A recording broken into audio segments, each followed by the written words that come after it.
broadcast up back roads of Illinois. We were bringing latest agricultural news and markets update on back roads of Illinois. Bring you like inside of the markets and interview with people in the agricultural industry for farmers and ranchers in central Illinois and across the Midwest. Today is edition of Back Roads of Illinois. We were Central Illinois agriculture source, and in the Midwest alongside in Central Illinois agriculture, we were glad you're here on a Thursday afternoon. We were talking about the farm economy and inflation, especially with the presidential election, with our friends Chris Gould in Northern Illinois near Chicago and Kelly Newhouse from Northwest Iowa near Sioux Falls. We were looking forward to talking to them. We were talking about the commodities markets with John Heinberg from Total Farm Marketing for today's program.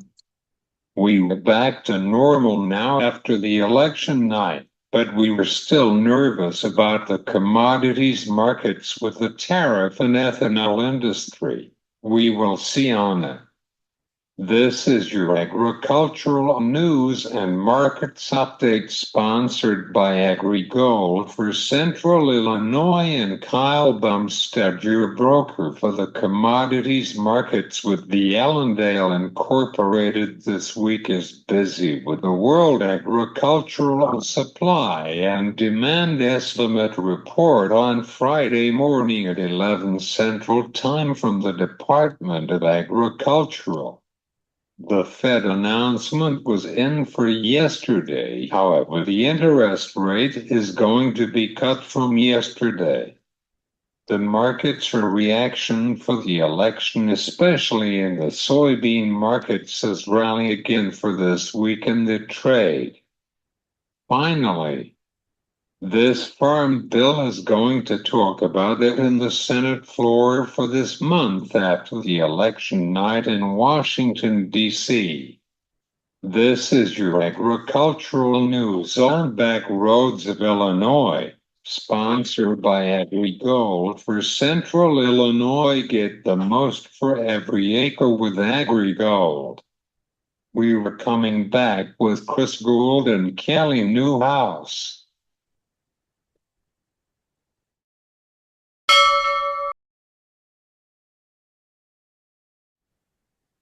We were talking about the farm economy and inflation, especially with the presidential election, with our friends Chris Gould in Northern Illinois near Chicago and Kelly Newhouse from Northwest Iowa near Sioux Falls. How are you guys? You guys are done with this election season. Well, I don't know about you, Kelly, but it's nice to have all the commercials off TV. We often don't get them because as in a blue state, nobody bothers spending money on commercials here, but it seemed like this year there were plenty. Yeah, I'm relieved the elections were over. Our local elections were all pretty much the way I was hoping. The national election is just what it is, and the nice thing, I don't get 30 emails a day from legislators campaigning, and my phone don't light up quite as much. So looking forward to moving on.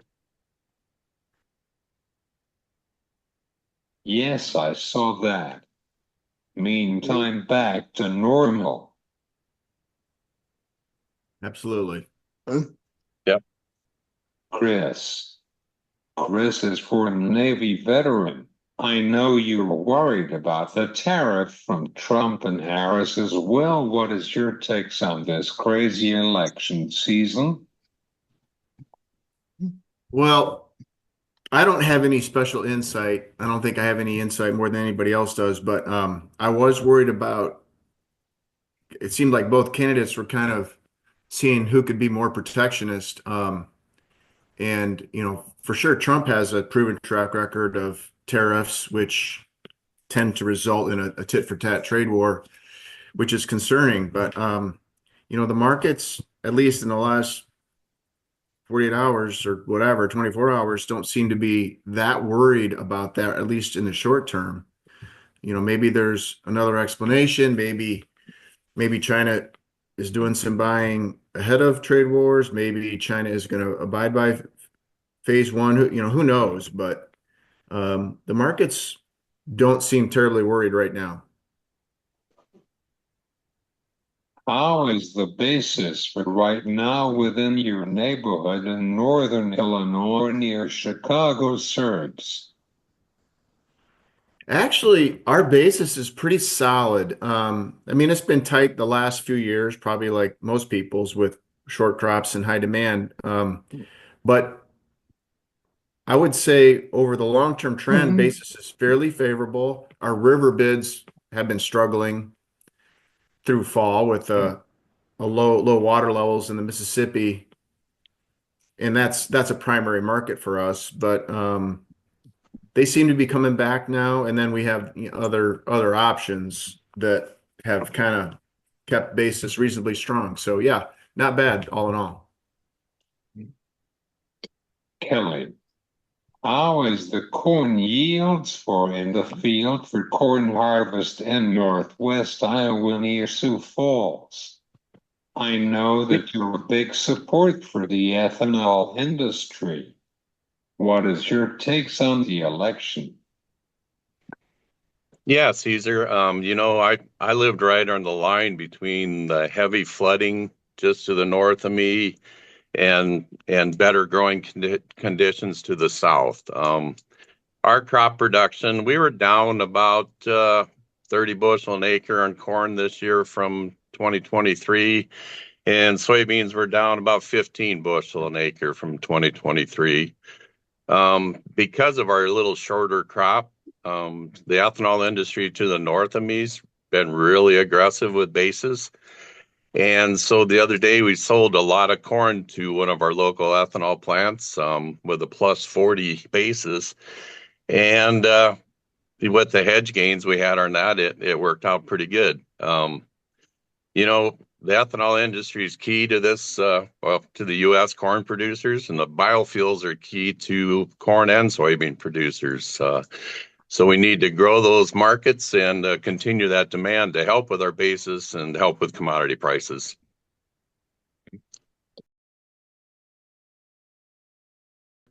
And if we get in a trade war with someone, they're just going to buy from Brazil. So that's just not a good option for agriculture, rural America, or the American consumer.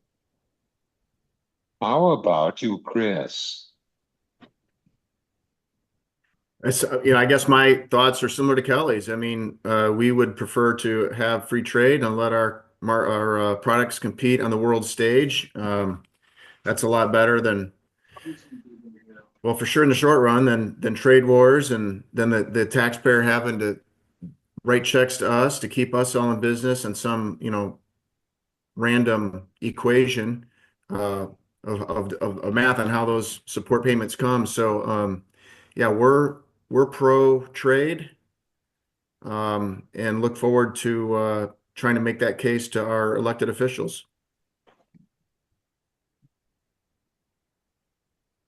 Yes, it does, but we will see on next few months. That we will. No doubt. Did you hear about Brazil's agricultural for right now? Well, they're a huge market or huge producer, and the fear we have is they have 60 million acres of pasture ground that get still convert into grain production. So we're going to have to focus on biofuels, new uses through biofuels, value-added trade, and domestic demand. So we're going to have our work cut out for us, but continue to reach out to our state legislators and have them do what they're supposed to do, work for their constituents. How is the soybean planting in Brazil? It sounds like it's pretty much caught up and on pace, and they have every reason to expect a good crop. I mean, I think it started a little late. It was dry early, and that started to be late enough to get the market's attention, but I think they're pretty much back on track now, from what I understand.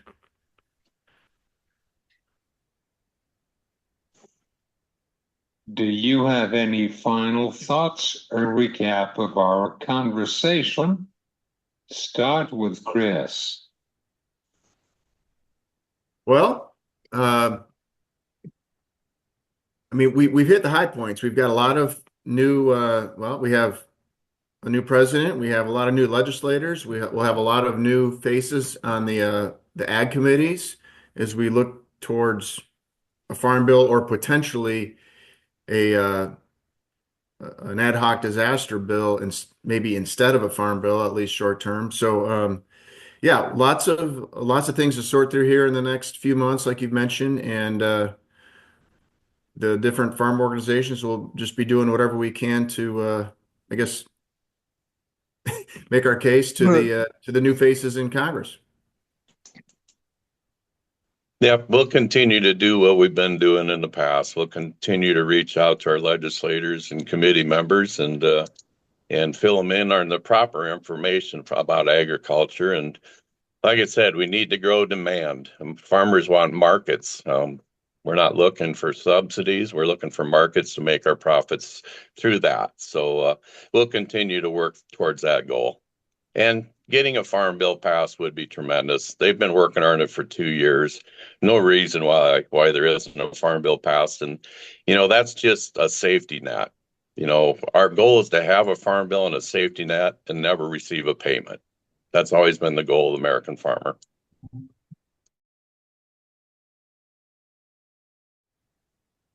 Yes, the Farm Bill Get It Done. Thanks, you guys, on today's program. Thanks, Cesar. Thank you, Cesar. Good seeing you again, Chris. Likewise, we'll do it again here shortly. Yep, take care.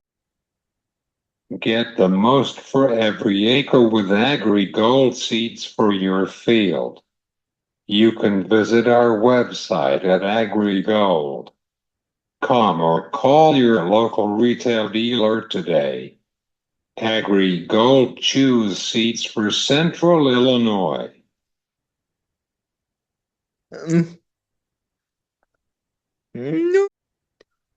This is your opening bell numbers of the commodity markets from Kyle Bumstead from Allendale Inc. Corn futures are up for December. Corn contracted 4 to 6 cents. Soybean futures are up for November. Beans to 5 to 6 cents at the quarter. Wheat futures are down at 5 to 6 cents at half. This is your livestock markets update, sponsored by Kyle Bumstead from Allendale Incorporated. Cattle futures are down at 8 to 7 cents at the quarter. Feeder cattle are down at 3 to 5 cents. Lean hogs are up at 4 to 6 cents at the half. Crude oil are up to 9 to 10 cents per barrel. Dow Jones are up to 8 points.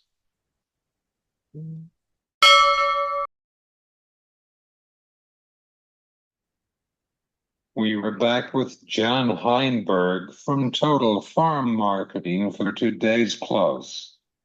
How about the wheat markets update for right now, and how is the corn cash market for right now?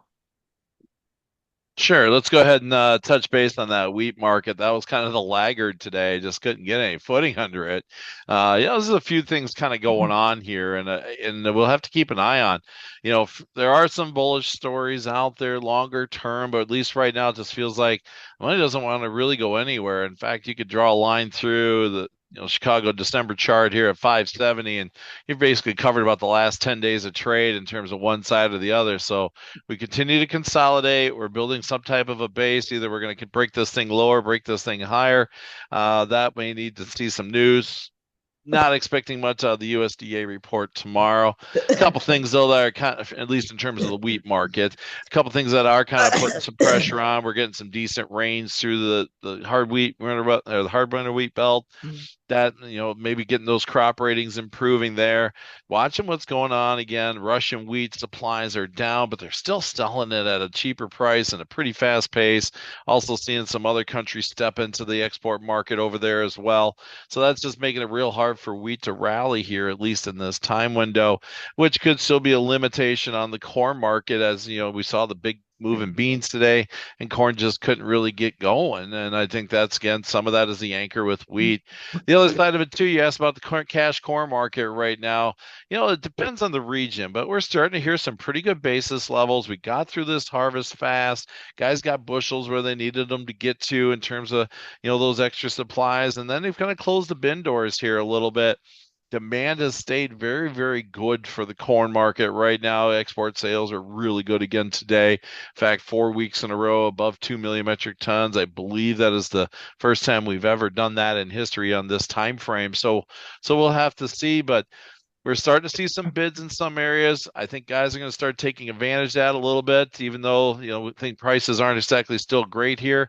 I know the first handful of phone calls I've dealt with this morning where guys wondering about making some price moves in terms of cash corn here, given some of the numbers that were out there. And obviously in a heavy supply year, a nice little rally, you're rewarded a little bit. So it'll be interesting to see as we move into the rest of November into December, how this cash market handles out. A lot of pricing probably going to have to happen between now and Thanksgiving with basis contracts and stored bushels. So that could be something that could be a little bit of a wet blanket over any potential corn rally here, at least over the next few weeks.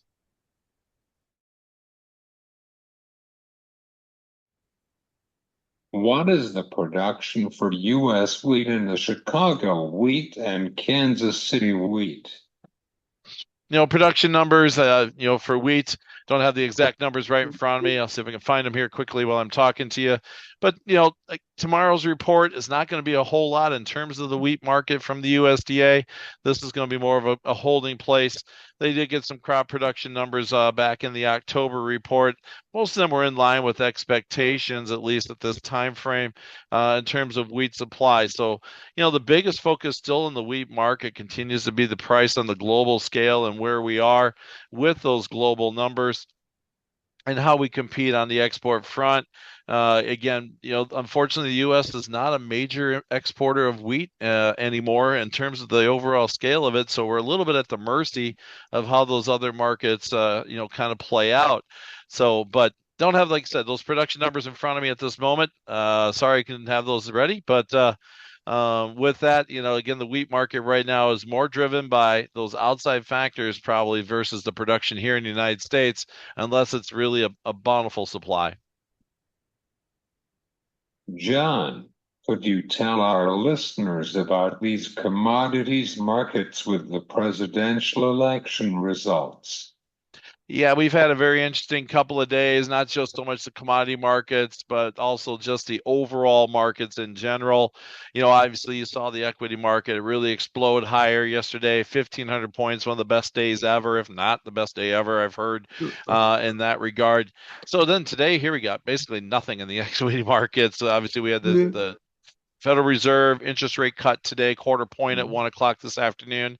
So we knew how that kind of came out. I think the market may have been in a wait and see mode and seeing, sometimes in those days, it's more about what Mr. Powell says in terms of the commentary versus the actual actions. But even though, 1,500 point day yesterday, we're moving 30, 40 points today. So pretty quiet day there. The grain markets, obviously, we started with a fairly negative tone. Again, overnight trade is hard to gauge because there's just not a lot of players in it. Some of the chatter regarding trade wars and those types of fears, I think, weighed on the market. But then one thing really started kicking in, and that was the soybean oil market. Soybean oil has just really rocketed higher the last 2 days, finishing $2 a pound higher today on some of those contracts. And that's really what's fueling this bean rally. There's a couple factors going into it. First off, global edible oil prices are on the run, so that's lifting soybean oil in sympathy. Things like palm oil, canola oil, Palm oil is extremely aggressive right now in its pricing structure. Then there was just some chatter too about President Trump getting in and maybe taking care of this concern regarding the imports of used cooking oil that has really limited the use of soybean oil here from our U.S. crushers for those biodiesels. So maybe there's some speculation moving to that oil market because of that as well. But that's truly been the driver underneath the bean market here these past couple of days. South American crop between Argentina and Brazil, you're looking at a global supply of beans that is just massive compared to anything that we've seen in history. So it's going to come down to the demand side. Do they make some adjustments there? Soybean sales are good, but unfortunately, soybean sales in China are still the third worst in 10 years. Actually, the book of sales right now is with the exception of the trade war year, the worst set of sales in 16 years going back in terms of Chinese sales. So that makes me a little bit anxious yet here that maybe they won't mess with that bean demand number. And we could still see carry out well over 500 million bushels, which is kind of where the market's expecting that, with a cut yield still being around that 510 area. Let's go with livestock markets. How is the cattle markets and hogs markets for today's close? Yeah, kind of an interesting day there in the cattle market. We did finish at least a little bit firmer today. Watching cash trade, that's going to be the key here. Retail values really took a really took a tumble here at midday down to 313 in choice carcasses. That's the lowest I think we've seen here for a little bit of while. Cash bids, though, there's just some chatter out there from talking to some producers that the Packers are trying to maybe break that cash market a little bit. We did get some bids today, 186 on cash. If those get realized, that'll be $3 to $4 under last week. I've heard similar type numbers talking to some other producers out there. So this is going to be a pretty interesting time if that cash market holds in there or not. Now, 186 bid, we were trading sub 186 this morning. So that did cause the market to maybe lift up into that window, and that's maybe why we saw the strength. But again, the trend is right now not in favor of that cash market as well as the retail side, which could put a little bit of pressure. Adding to the fact export demand today was a market year low in terms of weekly sales. So that just is a little bit concerning in this cattle market. Now, if we do get one more good break, I still like the long-term picture and probably turn a little bit more bullish, but I think we need to see the cattle market move a little bit lower first. On the hog side of the equation, export sales today, a negative or reductions of 14.7 thousand metric tons. Just kind of a real ugly number after a couple of weeks of really good sales. So makes kind of scratch your head what's going on there. With that, the hog market was down fairly sharply to start the session today. At least everything but the December contract got back in the green territory. December still finished about 90 cents down. But still looking at some other variables. Cash market continues to be strong. Index is up over 90. Retail values are still well supported here. It feels like this hog market might have some room to climb a little bit, but I know the money flow right now is moving away from a record long position in the funds in terms of their ownership of hog contracts. So kind of in a bit of a crossroads. I think, we could see some more technical weakness, but the fundamentals are there to support this hog market. How is the cash market in upper Midwest and choice cut? Yeah, I touched on them both as we are going through choice today, but midday was around 313 in terms of its value. That was down a couple bucks from yesterday. And then the cash market, still waiting to get some true sales in. Maybe we'll get something late this afternoon, but I did see bids around the 186 handle, which is down pretty sharply from last week, where we're averaging 188 or 189 to 90 in terms of cash trade. So that could be a driver in terms of the market tomorrow. We'll see if that cash trade can get put together. Do you have any final thoughts or recap of our conversation about the grain stock on tomorrow? Tomorrow's going to be a fairly interesting day. We'll see how that plays out. Again, report days are hard to gauge. So I keep telling producers, where's your biggest risk? Make sure you take advantage of that risk. For most guys, it's going to be downside in terms of these markets. We have had some rally here with the election. Again, there's probably some opportunities to sell some $10 beans out there again in terms of cash. Maybe sell a little $4 plus corn out there in terms of cash. If you need the money flow into the operation, this might be a window to take a look at that. Again, typically we see some more pressure in the corn market going into the Thanksgiving window. We'll see how that kind of plays out. Soybeans here too. Again, the global competition still out there. Does the demand dry up? I don't think raising prices too much higher helps that demand in that regard. So there's opportunities here to start protecting things, thinking about that large South American crop. But again, like I said, take a look at your biggest risk, see how to manage that risk, and go forward from there. Where people can find you for your consulting services for their premium risk for right now? Sure. Feel free to give me a call, 800-334-9779. Shoot me an email, jonh@totalfarmmarketing.com. And don't forget that website of ours, totalfarmmarketing.com. Doesn't cost anything to make a phone call. Love to touch base with you, go through some ideas, see what your situation is like, and maybe possibly some of the services that we can offer to help manage the risk in the marketplace. Thanks, John. Thank you. Have yourself a great day, and we'll talk to you guys real soon.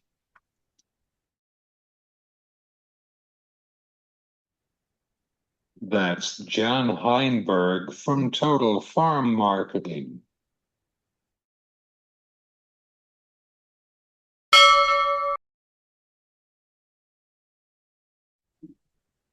Thanks to all the guys on today's program. We're running out of time on our show. Wherever you get your podcast, the Spin Back Roads of Illinois. I'm Cesar Delgado. Have a great day.